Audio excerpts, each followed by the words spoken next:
Linux Action Show is created by Jupiter Broadcasting. It's sponsored by Ting. Go to last.ting.com to save off your first device or plan. And DigitalOcean. Go to digitalocean.com and use the promo code Here's the Thing, all one word like you're slurring it, and spin up your own Linux rig for free. And Linux Academy. Go to linuxacademy.com/unplugged and invest in your mind while saving some money. Welcome to Linux Action Show, episode 408. My name is Chris.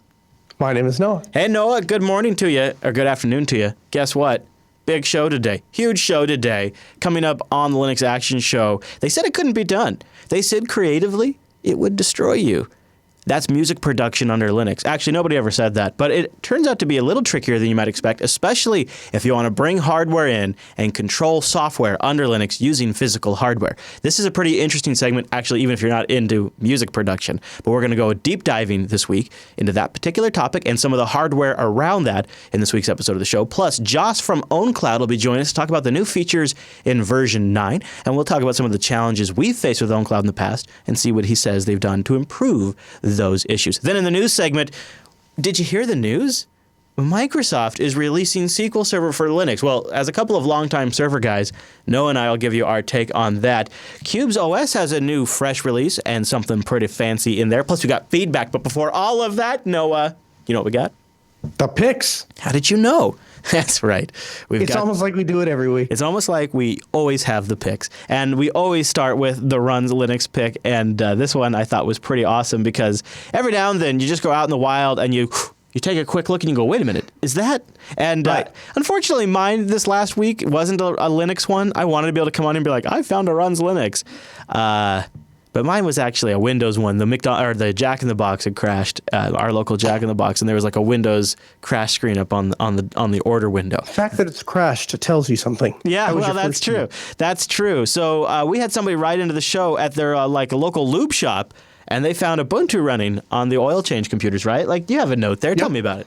Yeah, and Matt writes in and he says, I just wanted to send in a Linux in the Wild where Mr. Lube in Canada, and then he attaches this picture. Now, what's interesting about this Runs Linux is you pretty much nailed, why I thought this was really cool is that, it's one thing when somebody sets out to do something and that industry is primarily based or requires Linux. So, for example, anyone that's doing robotics, probably running Linux, right? Mm-hmm. And it's becoming Smart less cars. and less surprising and more becoming the de facto standard. Sure.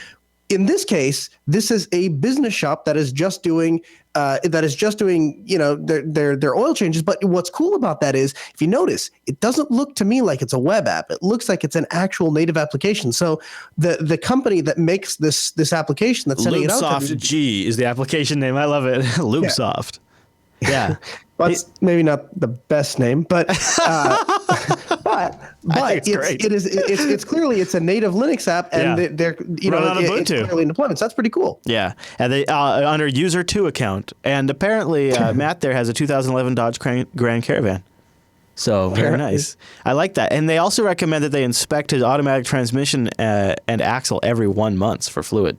That's a lot. That's every month. That seems a bit excessive to me. That seems like a moneymaker. But see, they got it right there in that Linux system. Man. I like that. I love these in the wild. If you see one, take a picture of it. There's a good chance have a camera phone. Take a picture of it and send it to Linux Action Show at jupiterbroadcasting.com. We'll make it a future Runs Linux pick. That's a good one. Have you seen any in the wild recently? I'm always secretly amused every time I go into Lowe's because I think it's pretty well known that they run Linux, but I keep waiting for them to update their KDE. Yeah. Oh my God, I know. It's been like 10 years. Like from like the late 90s. I don't understand. It's like KDE's precursor. It's not even like KDE. It's Oh really? I think. Well, I don't know. It's super old, whatever it is, and it looks like KDE to me. But but every time I go in there, like I wonder if they got an update, and I'm kind of waiting to see if they continue down that gravy train. But it seems to me as though it is getting more advanced, because I saw the last time I was in there, I was looking at some flooring, and now that system ties into the ability to order from like other places and have put into the store, and it's all being done through that application. It's not like taking them outside of it to a link or anything. So. Right. Yeah, that is particularly sweet. Well, Noah, it's funny, as big events like big travels or like a big road trip or a big fest come up, like pretty much as it gets closer and closer, everything in my world becomes like about that. And so I was sleeping Friday night, and Dylan woke up in the middle of the night, and he's sick. You know how that always goes down? Like when they're really sick, they always wake up in the middle of the night. He woke up in the middle of the night, sick as a dog, and I thought, oh no, I've got to start the regime of self-care now because I am not going to be sick for Linux Fest Northwest. Not gonna, right. I got only weeks now. April 23rd and 24th in Bellingham, Washington, Linux Fest Northwest. And now I am like prepping, Noah, and I've got a regime. So when you're in town, I'll introduce you to my don't get sick regime. It's something. It's a special blend for podcasters who need to stay on air and need their voices to work. So I'll pass it along to you. But I am getting super excited about Linux Fest. If you are going to make it out here, we'd love to know about it. So pretty soon we'll have a meetup page going where you can jump in there, and we'll have threads going in the Linux Action Show subreddit as it gets closer to linuxfestnorthwest.org. If you want more informations, you can come out there and say hi to Noah. And Chris. Oh, yeah, me too. Oh, okay. Yeah. Oh. I think I am going to go ahead and come out this year. So yeah, probably. Yeah. I have a couple of ideas for a couple of pieces of gear there's a piece of gear that I've always wanted, and there's for Linux Fest, and I don't know. We'll see. Maybe we'll see. All right, no. Before we go any further, we have some great picks this week. I'm pretty excited about both these because one's got serious attitude, and the other one is taking one of my favorite open source projects on the desktop and making it even cooler. So we'll tell you about both of those from our picks. First, I'll tell you about DigitalOcean. Go over to DigitalOcean.com and use the promo code Here's the Thing. All one word, lowercase. No. Really? Yeah. Here's the thing. One word, lowercase, like you're slurring it, and get Are you for real? A $10 credit. Yeah, that's for real. That is so awesome. That's great. I think that's terrific. Yeah. I sent you the source clip. So because there's so many people that keep asking me where I got that or where it came from or whatever. So now Chris has the source clip. So maybe you can soundboard that. Dude, it didn't have any sound. It didn't have any sound. You showed me the clip before, but the clip you sent me, you didn't have any sound.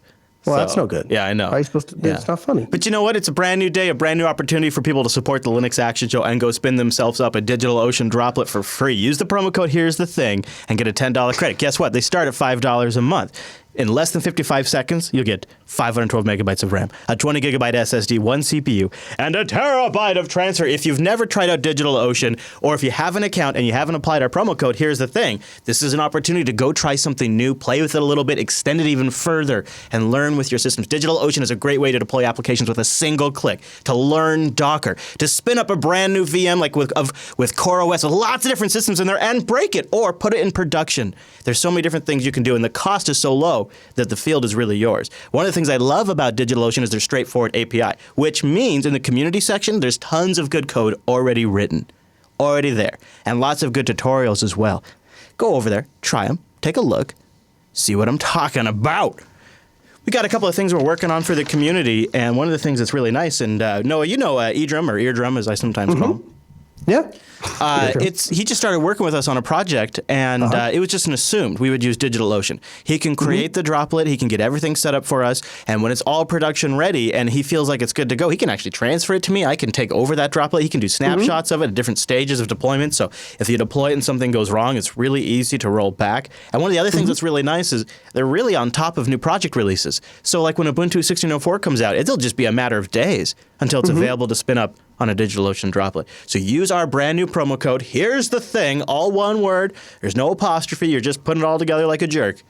And go get yourself a $10 credit over at DigitalOcean. DigitalOcean.com. Use the promo code Here's the Thing. And a big thank you to DigitalOcean for sponsoring the Linux Action Show. You like that, Noah? I love it. You got to own it, man. It's going to throw me off, though, because when you're like, and use the promo code, here's the thing. I'm like, because the intonation is exactly the same as if you were stopping that thought and starting a new one. Yeah. So I'm like, okay, what's the thing? Tell me the thing. Here's the thing, Noah. Here's the thing. Here's the thing, Noah. You can get a $10 credit. That's the thing. Oh, that's the thing. That's brilliant. DigitalOcean. That's so well. Thank you, DigitalOcean. It was nice of them to play along. I thought that was kind of cool. All right, I'm excited to tell you about Git Kraken because, well, I'm not a huge Git user, but over the course of the internet, it's pretty hard to be involved in this space at all and not end up on GitHub at least once a week, it feels like. And so I was like, I need myself a tool. And one day, out of nowhere, just sprinkled out of his magical beard came a whole list of fantastic picks from editor Rikai. And one of those picks, one of the best in that beard-powered list, was Git Kraken. It is a free Git client for Mac, Linux, and Windows. Oh. So it is 100% free, 100% standalone. It is not, however, 100% open. It's free as in cost. But that's okay because they have a great video to make you look away. Look over there. If you get your hands on GitKraken, the state-of-the-art Git client, you'll eliminate third-party dependencies, master the drag-and-drop rebase, and crush the challenge of multiple revotes. If you code with the Git GUI that has the best cross-platform support, then you're coding with total control. The GitKraken graphical user interface system from Microsoft. Unleash your repo. So there you go. The video's a little different, but the concept is really cool. They got one of them. They got one of them, Noah. They got one of them. It's a great looking app. I installed it, and it is very smooth to use. And here's what my takeaway was. It's really easy if you're not a GitHub expert or a Git expert. And it's really powerful if you are. So I would say check it out. GitKraken. It could be a really, really great way to interface with Git and GitHub also from your Linux desktop. Okay, no, I'm going to take a stab at pronouncing this next one. Okay. Bomi? Bomi? Bomai? Bomai? Bomai? I like Bomai. B-O-M-I. I like Bomai. You like Bomai? I'll go with Bomai. Yeah, sure. So Bomi, it I'm is going to say Bomi. Bomi? Oh, jeez. Yeah. Chat room, what do you say? It is a nice, slick GUI front end with some nice-to-have features for MPV. So MPV is one of my absolute freaking favorite video players for Linux, and especially for anything online, YouTube videos, this here live stream, other live streams on the internet. You could just throw those at MPV. It has the ability to sense like lip sync delay issues and stuff like that and automatically fix them. It has GPU acceleration if it's available. It is such a solid video player. But every now and then when I'm working with a lot of clips and stuff like that, my workflow actually, it's kind of nice to have a GUI, especially if I'm scrubbing a file looking for a particular clip or something like that. And so Bomai, or Bomi, is a graphical multimedia front end. Whole lots of Flash and functionality here. It's based on some CM player code, which really aim to be easy, but also provide some powerful features. And so that's essentially where they're starting. It's got a great graphical user interface, unlimited playback history, automatic playlist generation and restoration, enhanced subtitle handling, hardware acceleration for both VA API and VDP AU, and lots of nice convenient features, like there's a whole list of freaking features, and probably most importantly, a very nice UI that gives you access to really nice quick things like audio track, turning subtitles on and off, and chapter, just one click away. Which is sometimes, it's probably because I'm old and dumb and just can't learn any new tricks. But for some reason, Noah, and maybe they move it. Like when I have subtitles in a video, I swear it always takes me 2 or 3 tries to find out which menu the subtitle track is to turn it on and off in VLC. One button here. And if you need subtitles, it's really nice not to have to dig to turn them on either. So I really like this. And as you probably guessed, it is free and open source. You ever use MPV? You know what? Here's the thing. I have tried to use MPV numerous times. In fact, I went a whole week and a half of using MPV simply because everyone kept telling me how much better it was in VLC. And here's what I came away with.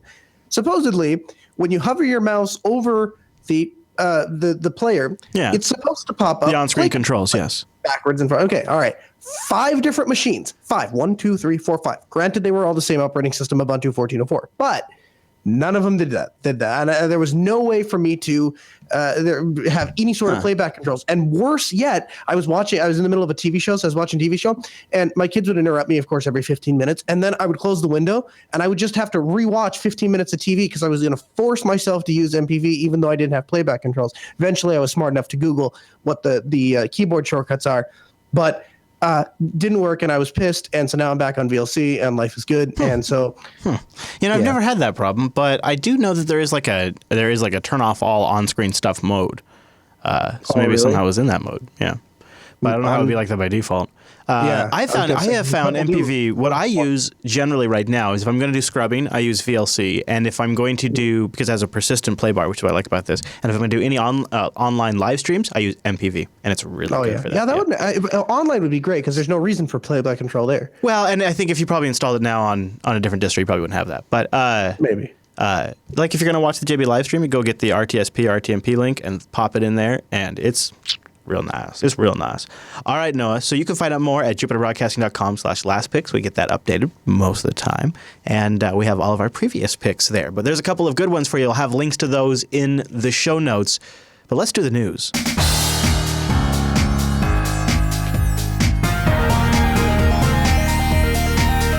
Hey, it's the news, and this episode is brought to you by Ting.com. Everybody go to last.ting.com and save yourself some cash and support this show. And if you got a device that's compatible, you get some money off your first Ting month.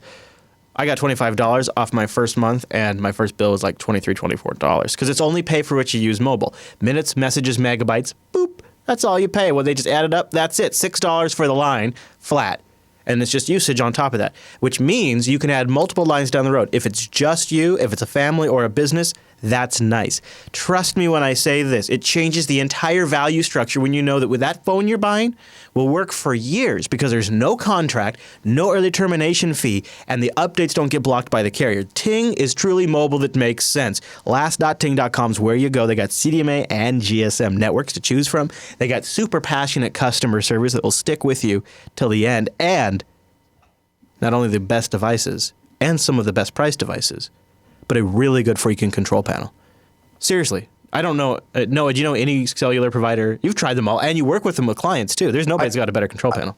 Yeah, I do. Actually, so it's funny because like in the last like 6 months, for whatever reason, I have been put in weird circumstances where I've been forced to have more interaction with other cellular providers than I would like. And the first of a series of which was back at LinuxCon when my phone broke. But the most recent of which was a big box store that we went to, and it was with the client. I was working with the client, and my God, like they signed in for they talked them into signing up for this business premiere thing, which is it's supposed to be like a better version than you get as a home user. And like we signed in for the first time, and they're fairly technically inept, and so I was walking them through how to put in their credit card number to pay.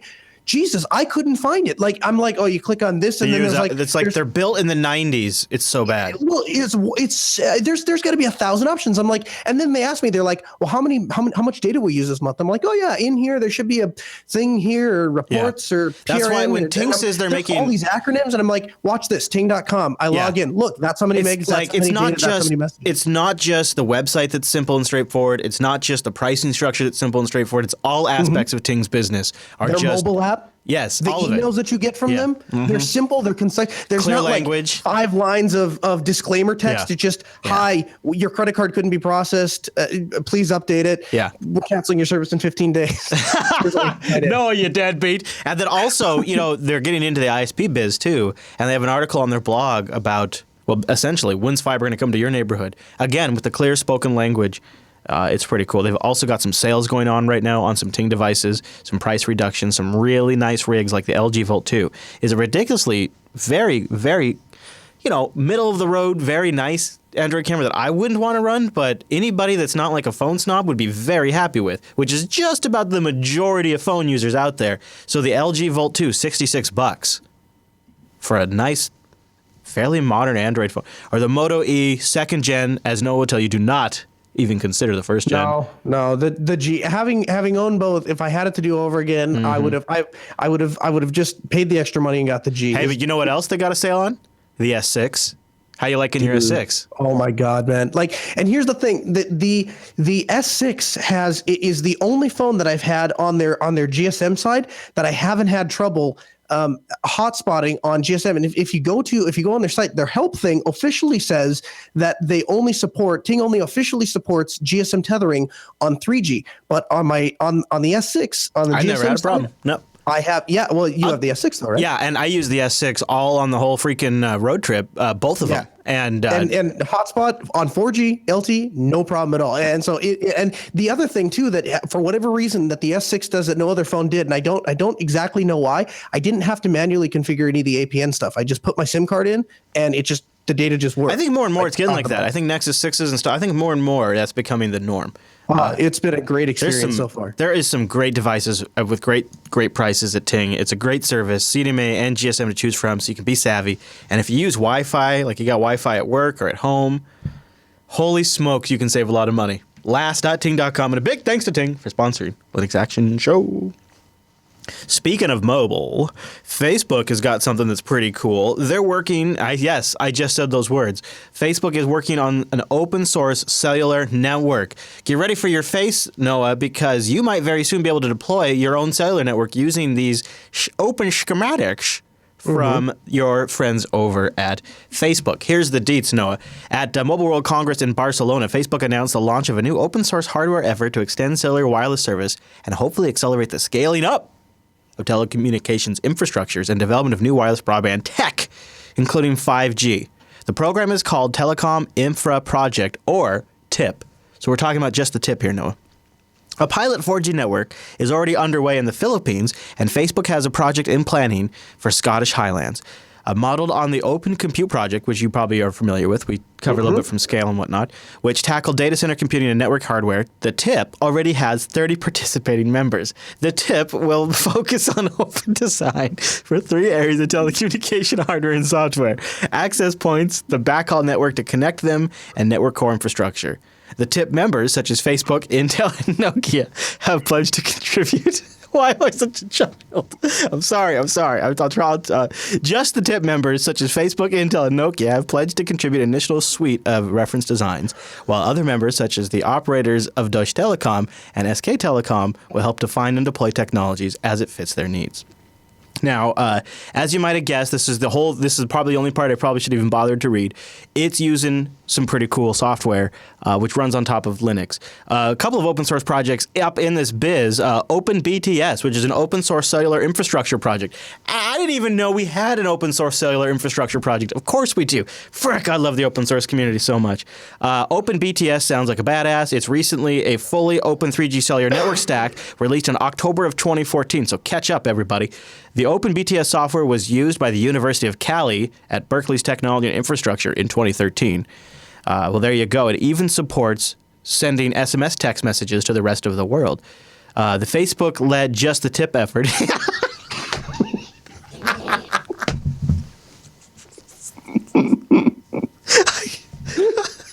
Oh, man. It's still good every time. Oh, okay. I'm sorry. I do apologize. You know what? I'm done with this story. I can't. What a stupid name. Why would you call it that? Like, who was sitting there and didn't see that was a bad idea? Okay, anyways. Okay, moving on. No, moving on. I'm starting to cry now. All right, this next story makes me cry. SQL Server coming to Linux. What? This is really, I mean, I've covered this everywhere, so we don't have to spend a lot of time about this.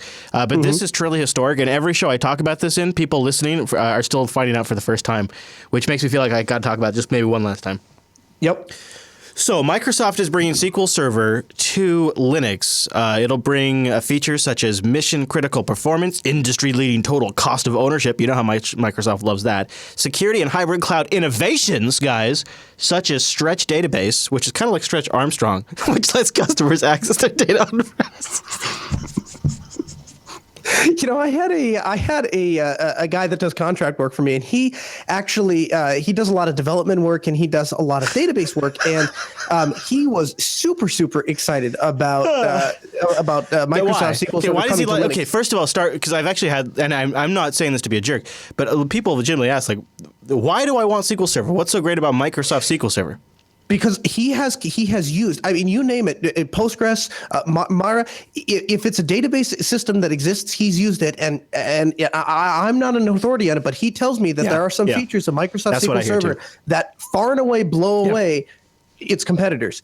And also so the fact that that's coming to Linux means that even if he's wrong, there's that perception exists, and we have the ability now to gain those clients, those customers. So, by the way, before we go too much further, I do also want to mention, like, the real deal doesn't ship till mid-2017.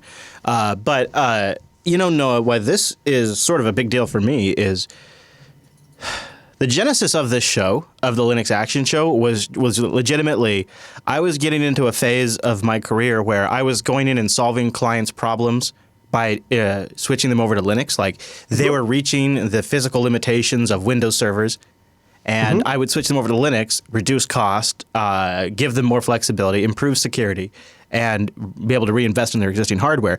And man, it was just, clients were loving that. And I was like, I gotta talk about this. I gotta tell people about this. And that's where the action part really comes in from the show, is like, this is amazing.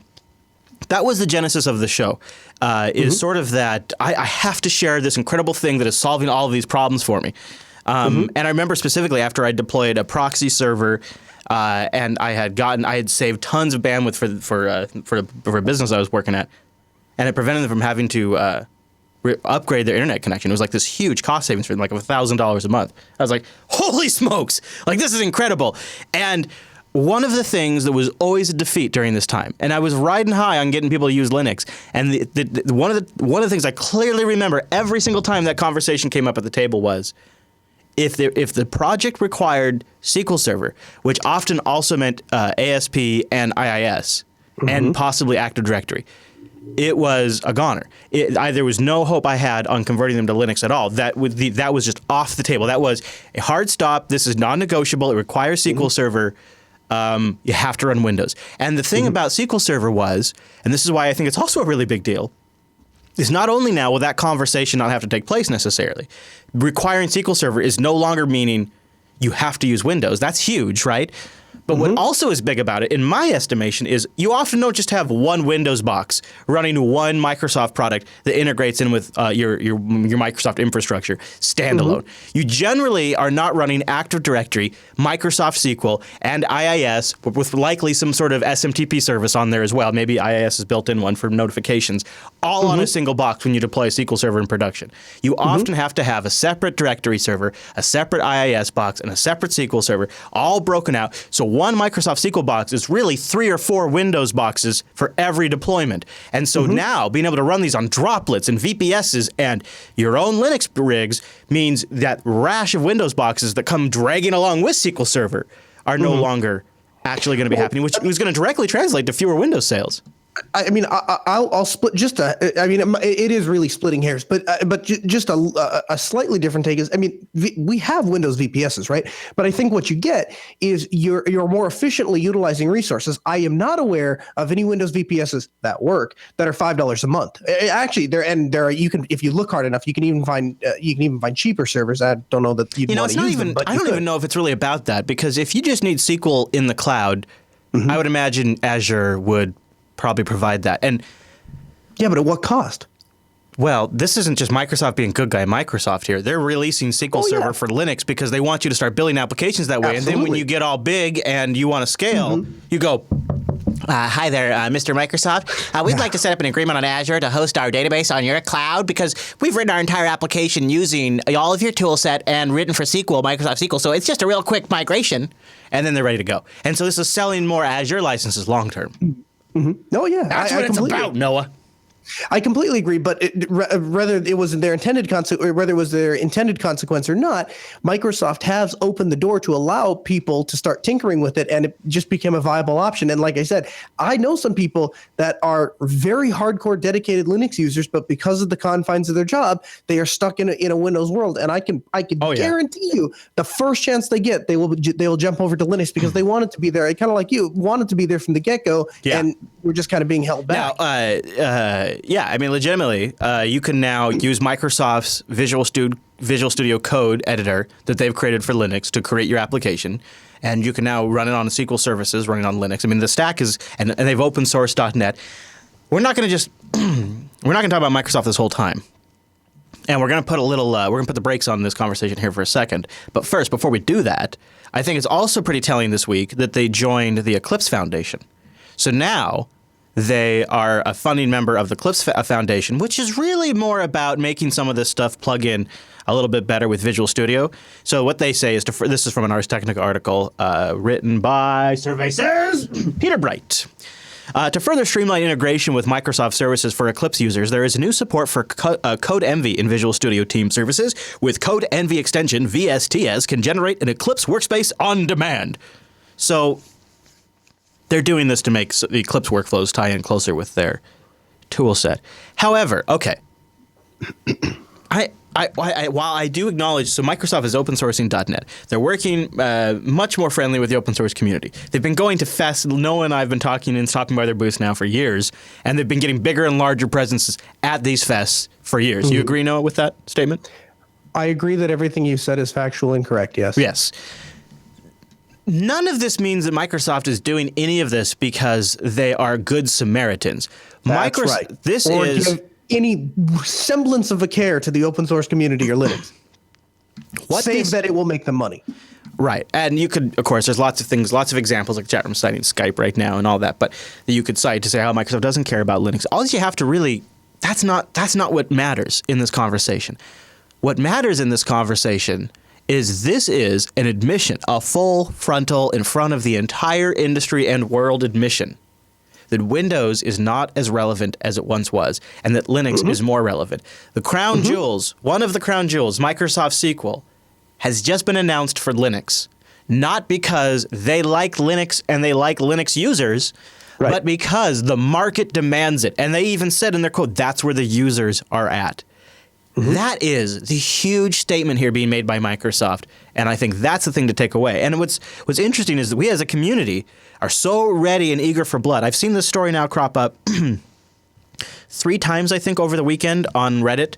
So let's just go over to r/Linux, the bastion of absolute brilliant Linux analysis by a community. No one surpasses r/Linux in their analysis, and yet somehow, like 3 times this weekend, the brilliant minds over there have voted up this great piece by techrights.org. Now, I don't like calling out an individual website, but this kind of crap makes Linux users look like a bunch of freaking monkeys that just jump around and sling poo.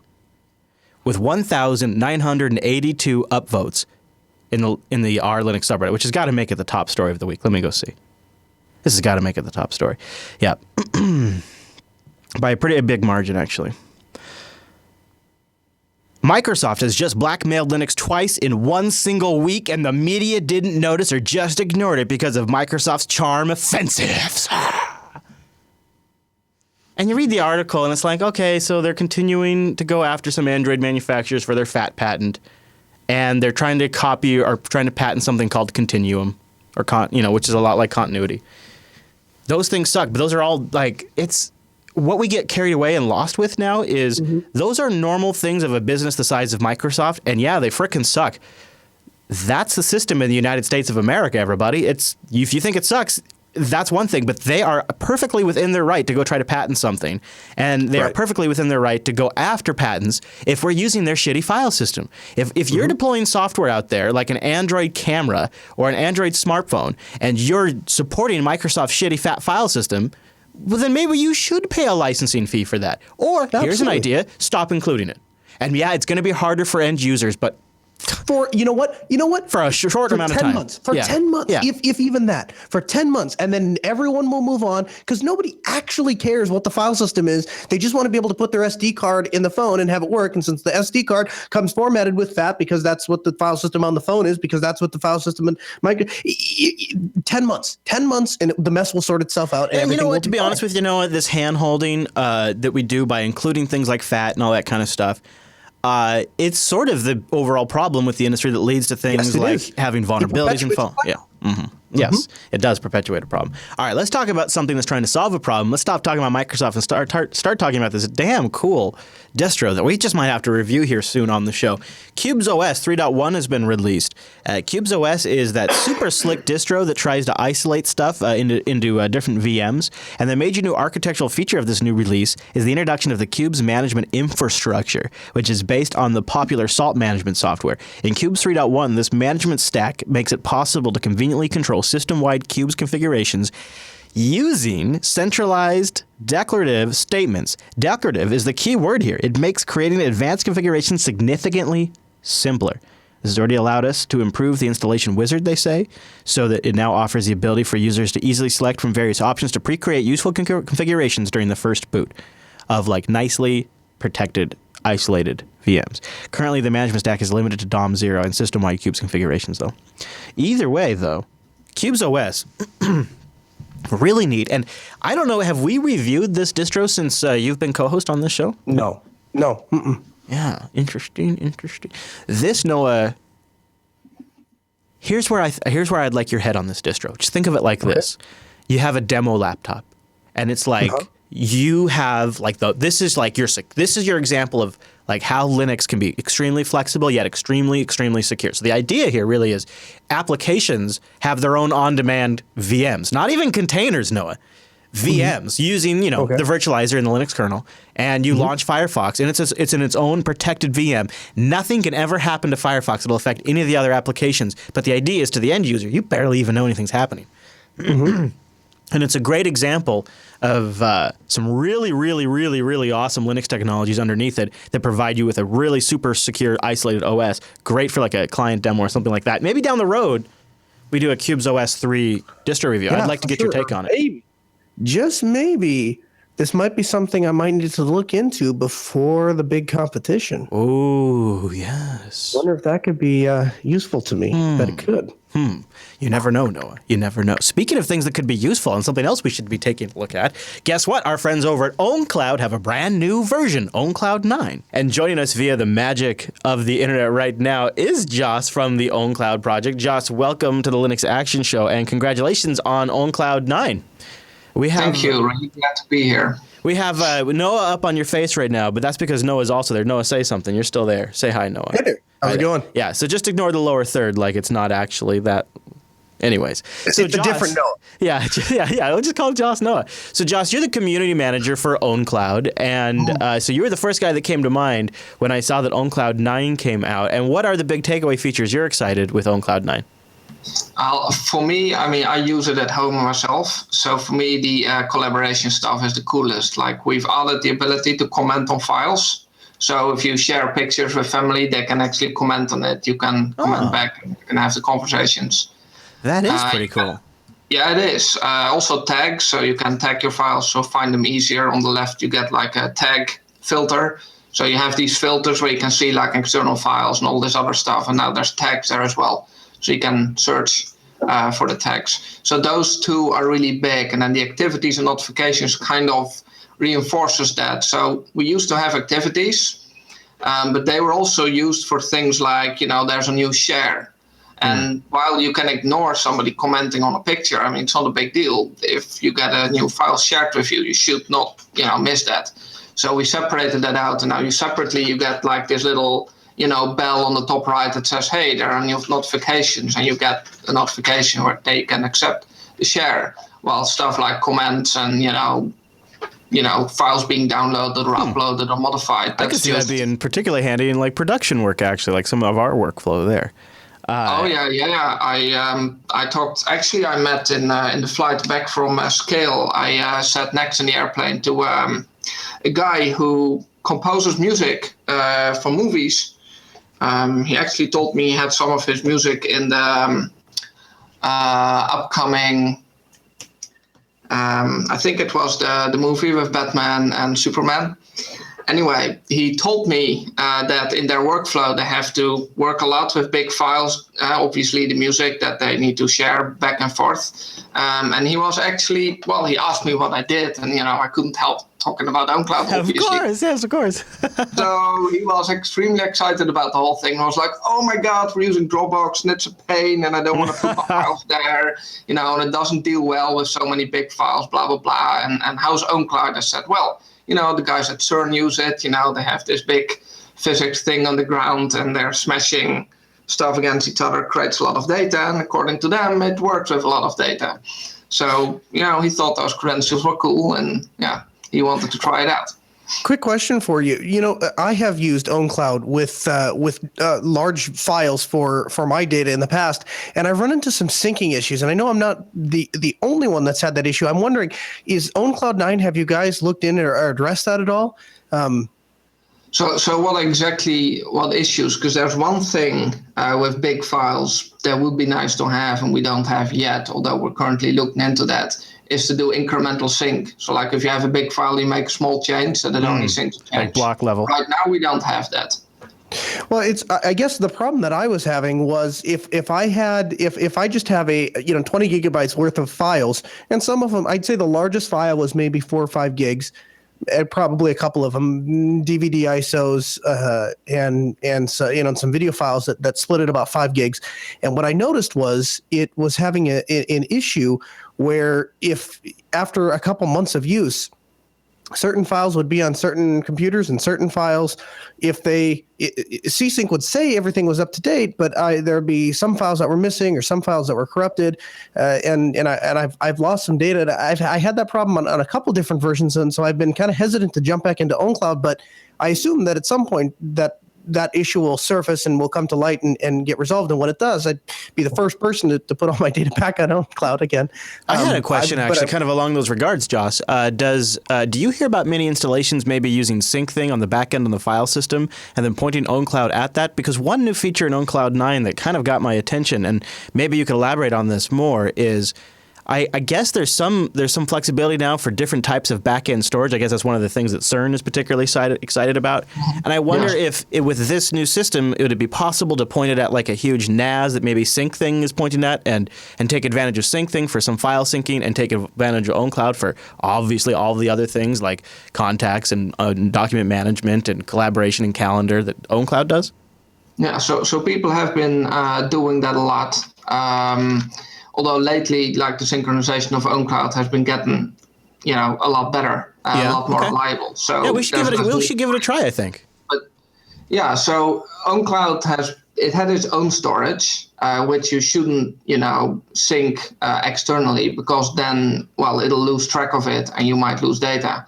But the external storage, you can certainly do that, and it doesn't even have to be another device. So I have as external storage mounted on my one computer that I run as my server. I have several big folders there with movies, music, my photographs, pictures, and I have mounted those directly to my computers at home via NFS. So I manipulate the pictures there directly. But at the same time, I have them mounted as external storage in ownCloud. Yeah. To make them available, via ownCloud to share them with my family and have the comments and all the other stuff there. So you can have that both. And indeed, if you have a NAS, that works really well with ownCloud as external storage. And this is indeed one of those things that CERN was interested in. So we worked with them for the 9.0 release. So they have massive amounts of data, right? I mean, not just 1 petabyte, but I think dozens of petabytes, which is a lot of data. And it used to be with ownCloud. ownCloud would store everything, all the knowledge about these files, it will put it in its database. So for example, if you have Dropbox mounted in ownCloud and you have your files on a Dropbox and on a Google Drive and then a couple of other places. Sure, yeah, it sounds about right. Would be a Dropbox. You can mount it into ownCloud, and then ownCloud would scan that drive and would put that data in its database so that it can put the comments there, it can put in there that you have files shared with someone. Now, of course, Dropbox can share too, right? But ownCloud wouldn't know that and wouldn't be able to deal with that. So the file system that CERN uses also has a lot of these advanced capabilities. It can do all kinds of caching. It can do all kinds of other capabilities. But ownCloud didn't know that. It was using it as dumb storage. Sure, yeah. If it has to do that with petabytes of data, that's a huge overhead. So we've made changes in ownCloud to make it possible to essentially integrate much closer with such a backend. So in the future, it will be possible to modify, for example, the Dropbox backend to actually make ownCloud aware of some of these shares having been done through Dropbox. Wow, that's going to be powerful. Yeah. So again, this is the framework, the technology. That's particularly unique for ownCloud. And then also, could you quickly touch on federation? If I'm understanding this correctly, it's gotten some improvements with 9 and such that it's much easier to add ownCloud servers. So Noah and I could maybe have like a shared. I could have my own ownCloud server here at the studio. He could have one at his studio. And then we could have them federate. Yeah, collaborate. Yeah. That sounds pretty interesting. What's changed in version 9 about that? Yeah, so it used to be that you could share with Noah, and you would have to do that by basically asking him for his federated cloud ID, which is like an email address, and then you had to type that in on the share and in the normal share dialog like you would use to share anything else. And once you would have shared with him, it would be added to your address book, so you wouldn't need to always finish his name. However, he might have other people on his server, and those names you would also first have to get from the federated cloud ID and add all individually.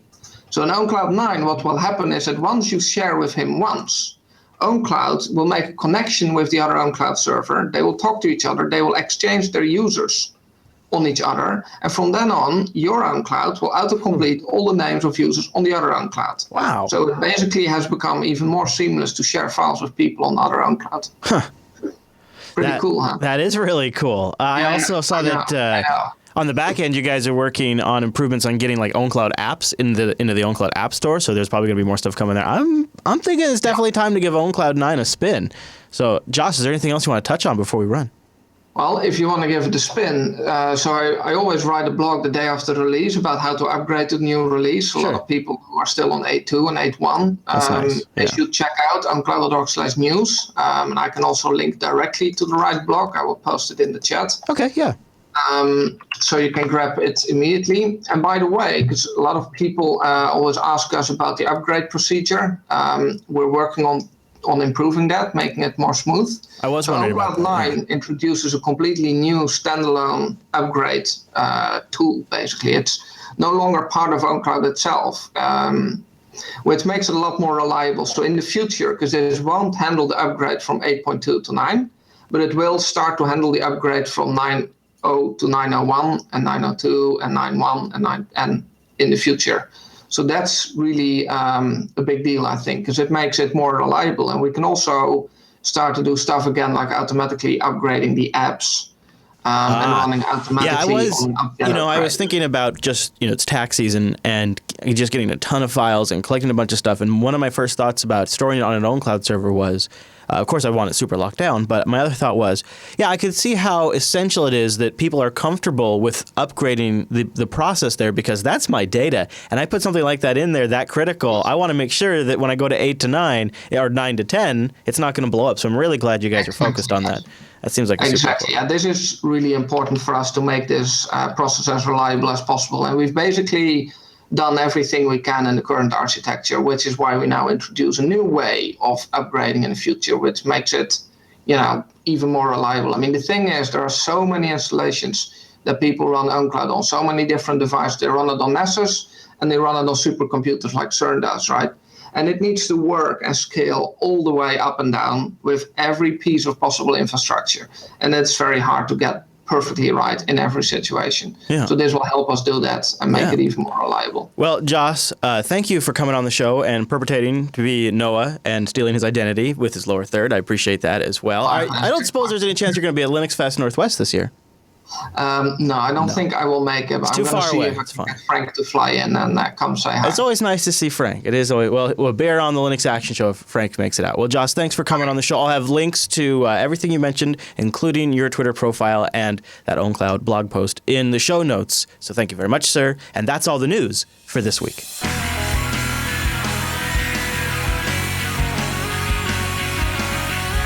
You might not have known it, but our very own Noah here has a bit of a musical talent up his sleeve, and we're going to talk about how that intersects with Linux and controlling software using physical hardware under Linux in just a moment. First, although, I got to tell you about our segment sponsor who's making this very possible. That is Linux Academy. Go to linuxacademy.com/unplugged. linuxacademy.com/unplugged is our crazy great unplugged discount that we got to bring over to Linux Action Show. You go there, you support the show, and you get a discount on your education. 2,327 videos, self-paced courses, You can go out there and obtain experience on the subjects you need around Linux itself or the technologies built on top of Linux. Scenario-based labs, instructor mentoring is available, and graded server exercises help those of us who have a little exam anxiety.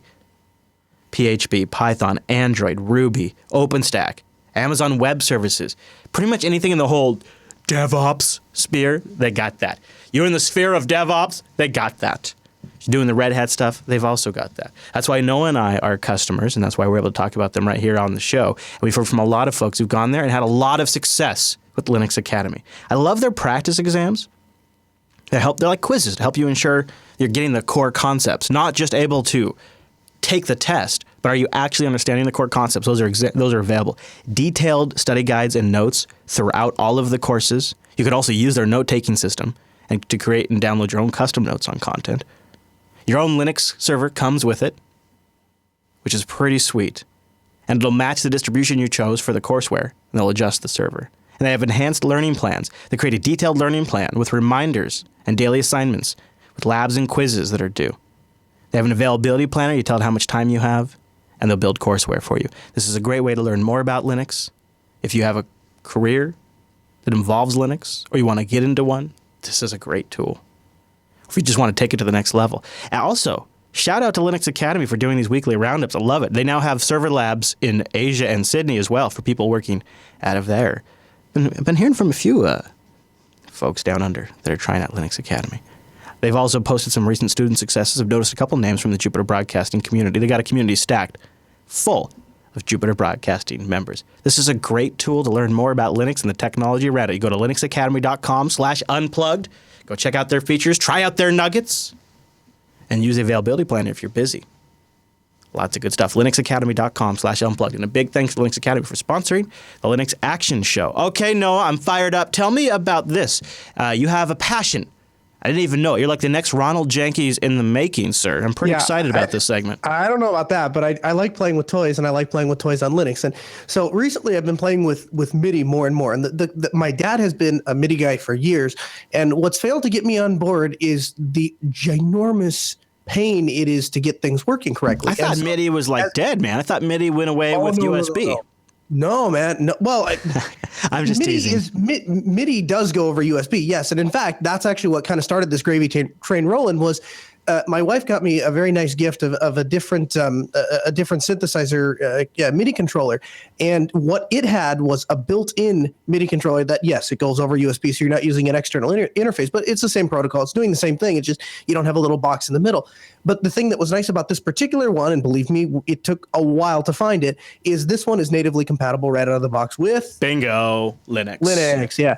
So I was able to install a sequencer called Rose Garden, and I was screwing around with it. And the nice thing is, let's say you go and you play a composition. Now, if you watch Ronald Jenkins, and here's why I and many other people will never be Ronald Jenkins, because you watch that video of him doing the song, he does it in one take, right? Yes, and he knows he's going to get it in one take because he even in the intro of the video, unless he recorded the intro like 15 times, he's like, all right, so I'm about to lay this down. Then he does it and perfectly, right? I can't do that. And I think most other people can't do that. And so the nice thing about MIDI is you play it into your computer, and then those couple little screw ups, those notes, you can crawl back in there and fix it. Now, you could compose the entire thing in MIDI inside of like a sequencer. The problem with doing that is it becomes robotic. It loses that musical feel to it. And so when you have an actual controller, you want some of that variety. You want some imperfections because it has a feel to it, and that's a good thing.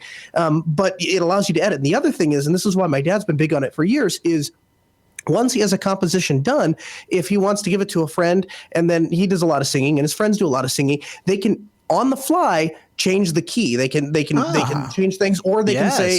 And the other thing is that he really likes is that as he buys newer and newer synthesizers, that with the same MIDI file, his performances his music gets better and better and better because the data is the same. It's just they have better sampled sounds. So what you're saying, Noah, is today's MIDI is not like yesterday's MIDI. Essentially. No, I'm saying the exact opposite. I'm actually saying that today's MIDI is 100% identical to yesterday's MIDI. It just sounds better. As the sounds get better and as the equipment gets more robust, we can use yesterday's MIDI to do cooler things today. Are we ready to roll? Because I'm excited. You got me fired up, Noah. I'm ready to go. Okay, let's take a look. Let's go into Noah's musical dungeon. Okay. Are you ready, Noah? You ready? Here we go. All right, we're here in my personal music studio. This is where I it's kind of a hobby. And full disclaimer, I am a Linux guy. We're doing a Linux podcast. I'm not a music guy. It's just a hobby. So if any of you are good at music, you've been warned. I'm not good at music. I do Linux. I just do Linux with music. I do music with Linux, or one or the other. Anyway, the first thing you're going to need is a device to capture all the pretty sounds you make. And so that is an analog to digital interface. And I have one of my favorites here. This is the M Audio M Track. It's a cheap sub $100 interface, but it sounds really good. And I have interfaces that range from $100 to over $1,000, and I can tell you that this is top notch.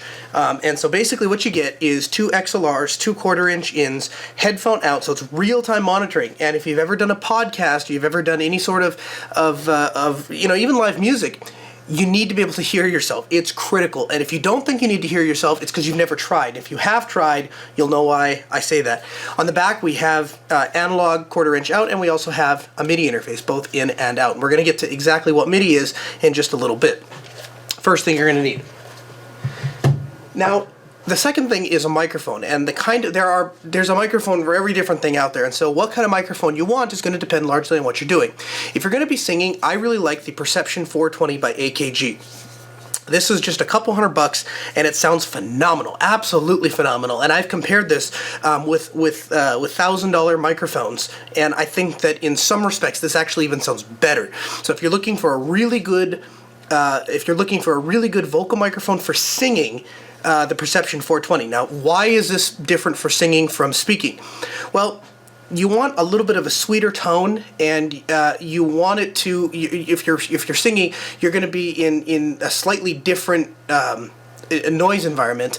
You're probably going to be a lot more isolated, and also the range is going to be greater. And so you want to be able to pick up all those beautiful notes. And so the 420 is a great singing mic. I would probably not use it for podcasting. For podcasting or any sort of speech, I really like the RE320. Now, this is the one that Chris uses all the time. I have some that I use most of the time. I swap between the 320 and the RE20, which is the bigger brother of the 320. This is a great mic. Get a couple $100, really hefty feel to it, and this is going to be specifically designed for the human voice speaking. And it also has a roll-off. There's a little switch down here that you can flip, and it'll cut out that bassy bass that you get when people talk too close to their microphones and this kind of thing. So probably one of the best broadcasting/podcasting mics money can buy. Now, if we're going to record instruments, we're going to be looking at something a little different. And so the Shure SM57, this is probably, if I could only have one microphone, this would be the microphone, because it is truly a jack of all trades. It's an $80 microphone, and it sounds amazing. And not only does it sound amazing for doing instruments, and I use one on my snare, as well as these have a similar capsule, but they're specifically designed for toms on a drum set. And so basically it has this little clip that goes on the rim of the tom, and then this mounts onto here, and it allows you to capture the drum. So it's specifically designed for a drum hit, but very similar sound to the 57. And the only reason I don't use the 57 is because they're too big, and my sticks end up hitting the microphone, and I don't like that. But sound-wise, you can't beat the 57. And I'll give you a little secret. To those of you who say that you can't use this for serious production, for voice production, podcasting, or broadcasting, I invite you to watch a presidential address, because you will see that the State of the Union address is almost always broadcasted and recorded with 2 SM57s. Best microphone out there. If I could only have one, this would be it. Now for the king of microphones. This is the DPA 4011, and this is an exceptionally expensive microphone, insanely expensive. And what makes it so expensive and what makes it so unique and so valuable is that it is specifically designed to mimic exactly and capture exactly what it's hearing. And so it's very good for reference material if you need to record and look at what frequencies a given instrument is giving out or a given person is giving out. This is probably going to be the most accurate representation of what you're actually hearing. Now, some of you are thinking, well, that would be the best microphone for everything, right? Wrong. When you're recording like a bass drum, for example, you only want the low frequencies. You want to cut everything else out with the human voice, depending on what kind of voice you have. For example, God bless me with the vocal cords of a female, and so I have a very high voice, and so I try to use a microphone that caters to my voice and makes it sound better. And so, again, Perception 420, great microphone for doing that. Now, I mentioned MIDI a little bit earlier, and that's going to be a large part of what we're going to be talking about today. And essentially what MIDI is a digital protocol for instruments to talk to computers and to other instruments. And so what we have here is a very basic MIDI controller. Now, some people are going to look at this and say, oh, it's a keyboard. It's not, I assure you. This makes no sound in and of itself. All this can do, when I push this key, is send the key, the data number 1, and how long I held it, and how hard I pushed it, and when I let go. And it sends that out this little port at the back, or this USB port, to my laptop, and some software that I'm going to show you. But this makes no sound in and of itself. It is totally useless without a synthesizer. And a synthesizer is something that makes sound. It's an outboard module, and I don't have an actual outboard one to show you right now, but I will show you a synthesizer that's built in to a MIDI controller, which is what most people are commonly familiar with as a keyboard.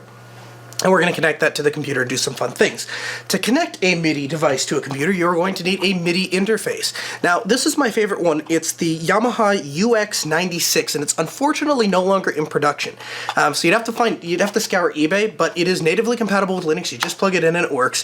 The thing that I like over the UX96 over the M Audio, which, mind you, has MIDI, is this has a MIDI through. And so basically, I can tie it directly into certain devices and let MIDI pass back and forth, whereas the M Audio just has in and out. So UX96, I really like this device. I'm really sad that they stopped making them. I'm in the process of looking for another device that is natively compatible with Linux, and when I find such a device, I'll definitely let you guys know. So now that we got the hardware covered, let's take a look at the software and what we use to make music. Okay, so this is my music production machine. This is where I do a lot of recording. The most basic program that you can use to record is Audacity. And basically, Audacity, I'm sure many of you have used it, is basically you open it up, you press play or record, and you start recording. And then you hit stop and you stop recording.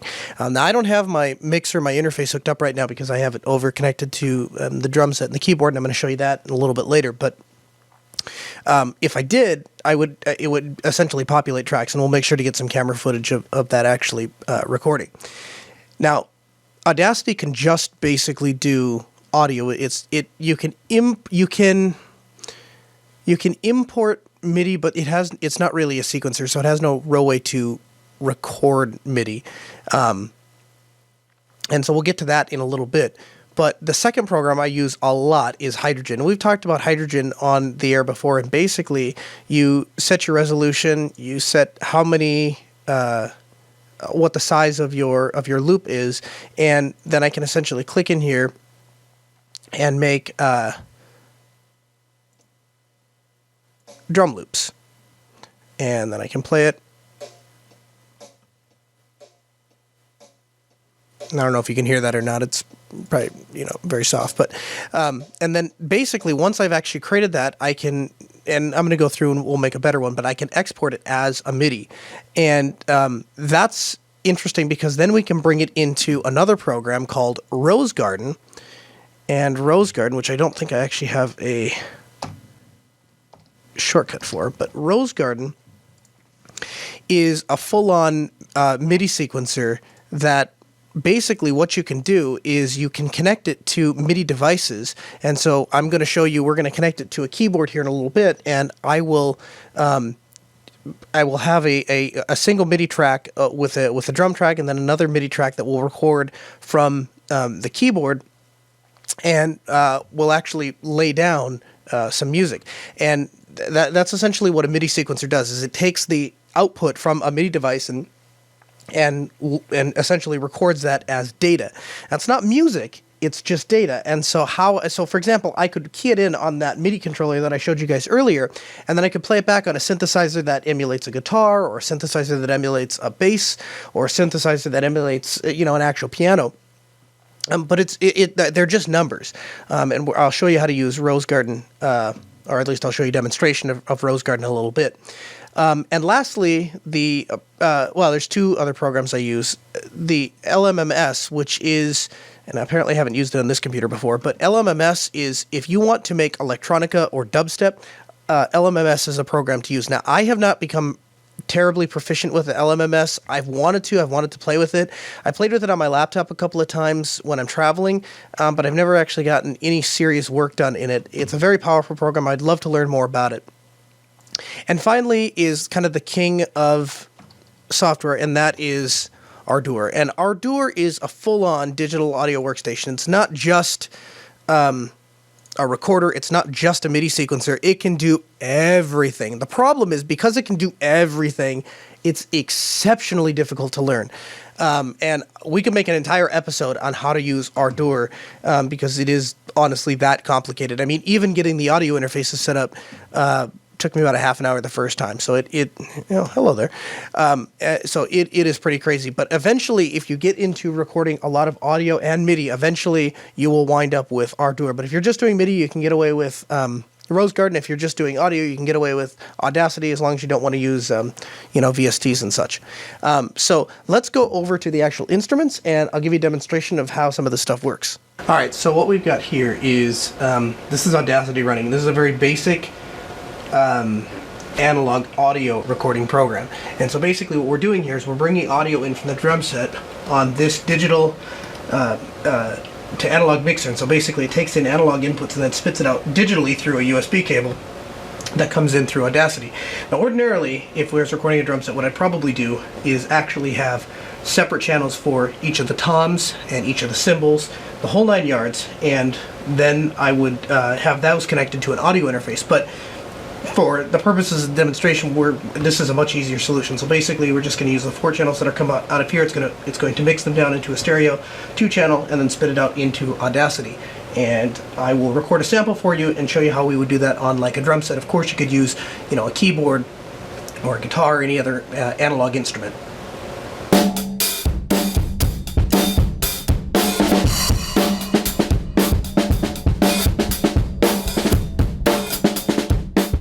All right, we've gone ahead and exported our MIDI sequence out of Hydrogen. Now we're going to combine it with some music. So I'm going to cheat and use my Yamaha synthesizer, because this combines both a MIDI controller and a host of sampled sound synthesizer. And so I have the synthesizer sounds coming out of the analog, and of course it's talking to Ubuntu through this MIDI cable.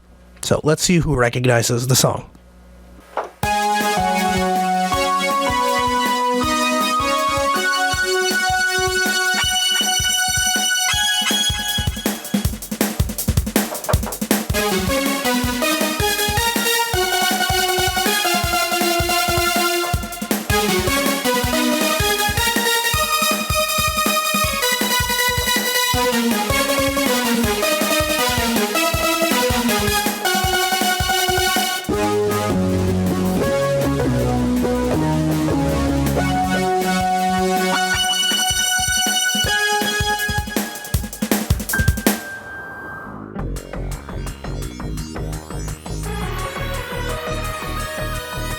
And that brings us to the end of this week's show. Before we get out of here, we're going to say thank you to System 76, sponsors here of this segment, and creators of machines born to run Linux.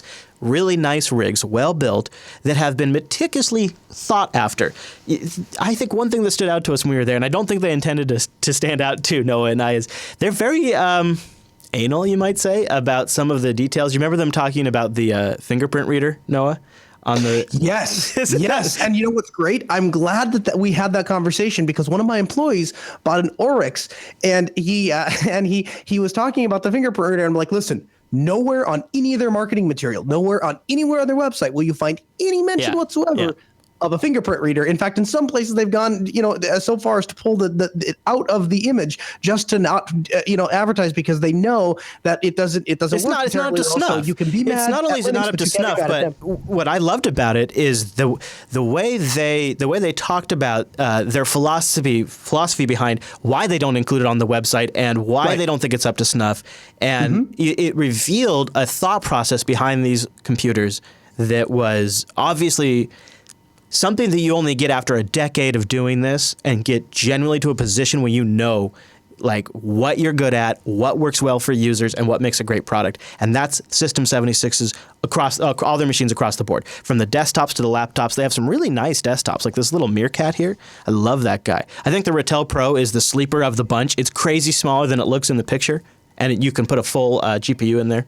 So you can start with an integrated GPU, which is going to work great with Linux. And then when you're actually ready to play video games like Noah does now, you just put a dedicated GPU in there. And then, of course, they got the Silverback. So System76.com. Go check them out. There's great machines designed and built to run Linux with a great company behind them. Also hiring now a kernel developer. So you never know. Maybe you could go get a job at System76 and be submitting code upstream. System76.com. Tell them the Linux Action Show sent you. All right, hold the phone, Noah. Haha, get it, Noah? Hold the phone. Kalux just called in. He's been watching the show today, and he's been messing around with music production under Linux. Kalux, welcome to Linux Action Show. What are you up to? Not too much, man.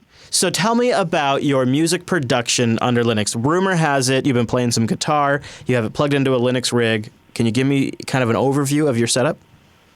Yeah, what I'm doing actually is I'm kind of transitioning from the Windows world into Linux. So I'm trying to check out all the new stuff, the Adore, all the virtual plugins. How has that been going for you?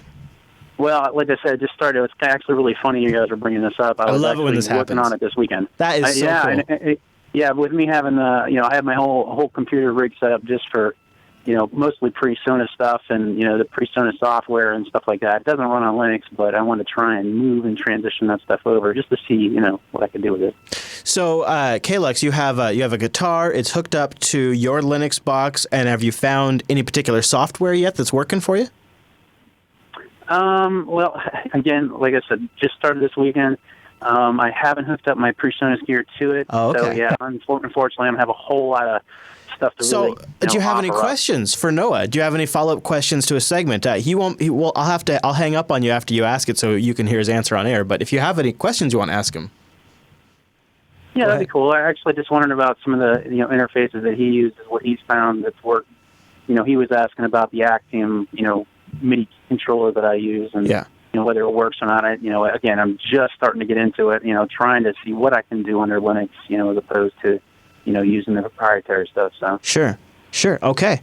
All right. Well, I'll have you get off air so you can hear his question on the stream. But Kalux, thanks for calling in and keep it up. And check the show notes, too, after the show. He's got some extra stuff in there. Have a great rest of your Sunday, too, man. All right, Noah, so you heard the question about interfaces. Do you have any thoughts that come to mind? Yeah, I use almost exclusively PreSonus gear. I have a couple of the Audios because they're inexpensive, but every PreSonus gear piece of equipment I ever bought has worked out of the box with Linux, and it's worked well.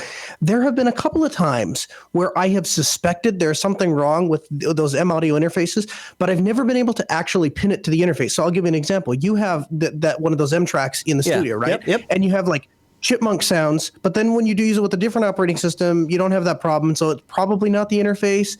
But then I've had weird problems where they're just like there's fluky things that happen. It seems to be different versions of Pulse Audio and the Linux kernel make the difference. And I haven't honestly had that on any of the more recent kernels, but yeah, that's been less of a problem. But I also have reduced my usage of Skype, and I want to just underscore something here is depending on what you're using these interfaces for, you sometimes have different interactions with different applications, and that's a different layer of complexity to consider. So, but as far as the actual interface, I've never had any issues whatsoever, not even the hint of an issue with PreSonus stuff.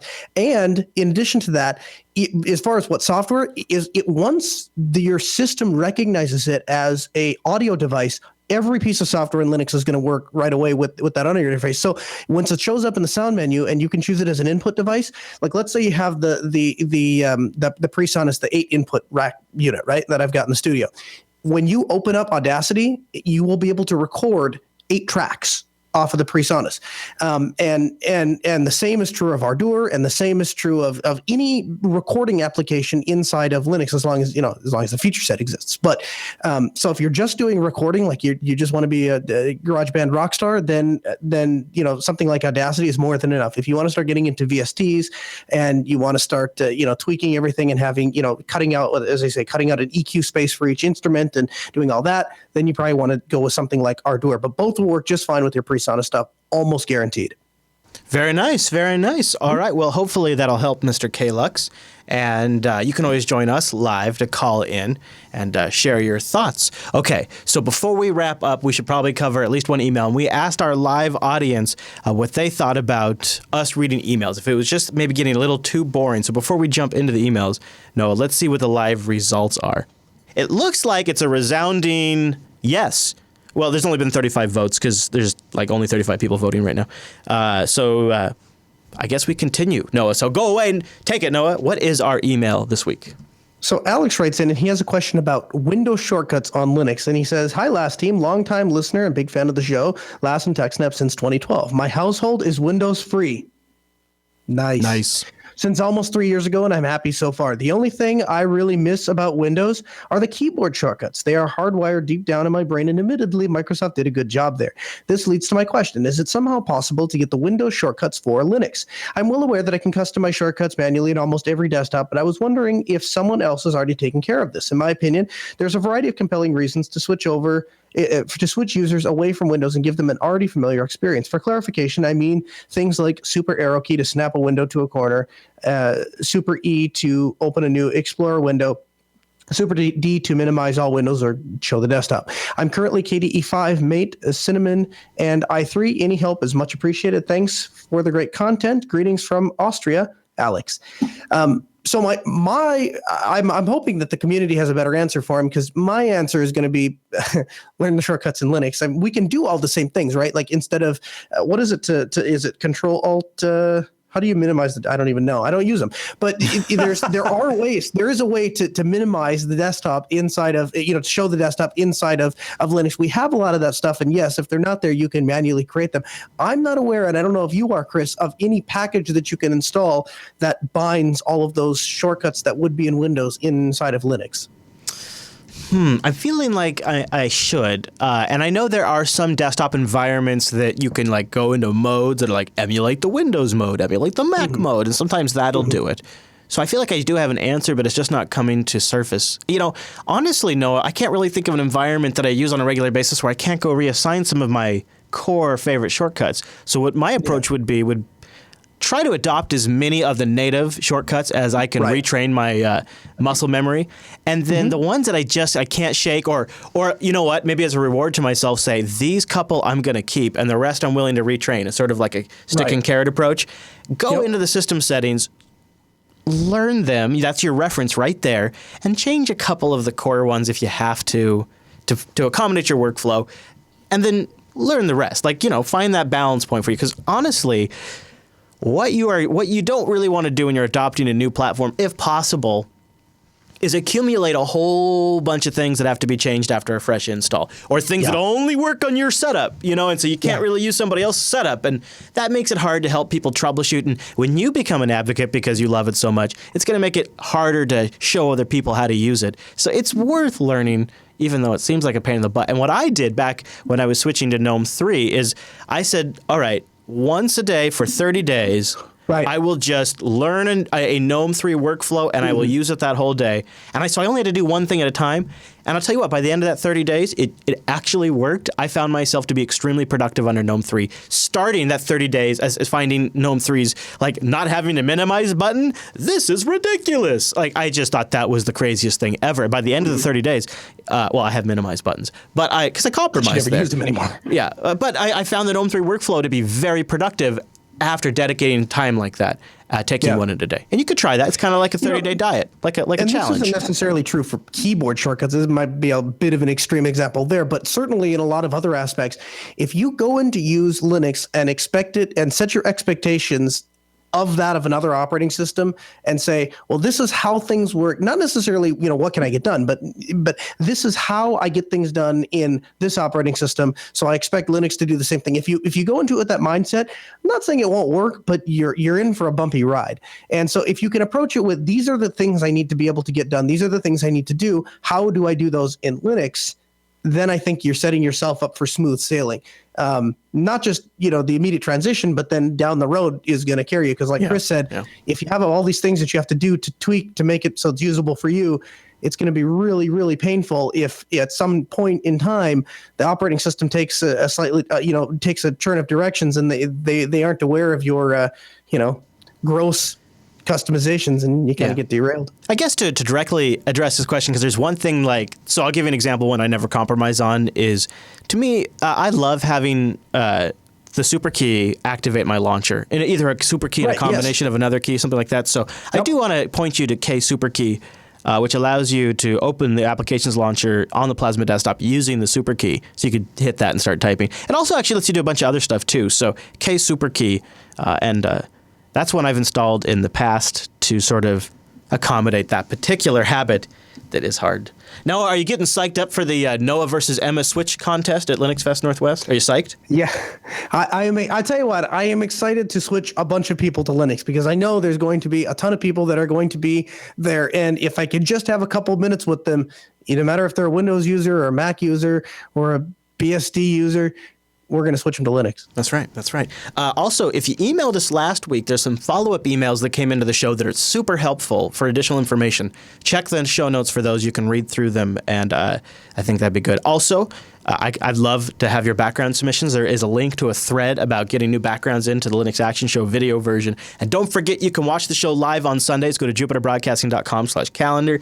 And there's this crazy time zone math happening right now all around the world. So if you go there, the robots, which are paid via Bitcoin, so might as well take advantage of them. I'm paying them with Bitcoins, people, to convert time for you automatically. Each page load is done by a robot, an artisan hand loads that calendar for you to convert it to your local time zone. You can also go to linuxactionshow.reddit.com to submit news stories, projects we should spotlight, desktop app picks, and feedback for this here show. There will be a dedicated thread at linuxactionshow.reddit.com, one of the best Linux resources on the net. And Mr. Kernel Linux, I bet you're online somewhere, aren't you? I am at Kernel Linux. I had not this past week, the week before. I was on site to a location, and a whole half of the building went out network wise. And so as we're going around, we're finding like switches in the weirdest places. And some genius decided to put a switch, not like in a cabinet at the bar or around the bar. No, like on the bar, like where they mix drinks on the bar. And the little, the little Coke sprayer thing, somebody had squirted on the switch. No. And got Coke and stuff. No. Did you tweet a picture of this? Yes, I did. Where do I find this? I said something to the effect of the switch got thirsty, and I'm on your Twitter feed. Where do I gotta see this? Photos. I'm going straight to your photos and videos. Is this it right here? No, that's a laptop, Chris. Oh, I know, but then here's this one. No. Yeah, there you go. Oh my gosh, no. Right there. Look at where they put that. Look at where the Coke sprayer is, and then look where the switch. I was like, really, guys, really? It's actually not a cheapo switch either. No, it was not cheap. Well, and the other thing is too and this is payback. This is karma coming back to get me. When I went to replace the switch, guess what I couldn't do? Do you notice how those cables are pulling really tight? Yeah. Do you know why that is? Because somebody zip tied them as they're going down. Down the desk, so I couldn't quite get them unplugged because there was too much tension on the cable. Good. That's what I say to that. Good. Yeah. As somebody who can't move his laptop any closer to him right now because somebody zip tied it down, I say good. That's what I say. All right, at Kernel Linux to follow his shenanigans, at Chris LAS to follow my shenanigans, and I tweet not nearly as much as he. Although I did tweet, I tried to tweet a video the other day. I was just going to send a video out to my Twitter followers, totally failed to upload. It was awesome. I took the time though, so it's on my phone. So that's good. So I can watch it anytime I want. It's great. But normally I would get that out on Twitter at Chris LAS, and you can follow the network at Jupiter Signal. Okay, everybody, thanks so much for tuning this week's episode of the Linux Action Show, and we'll see you right back here next week.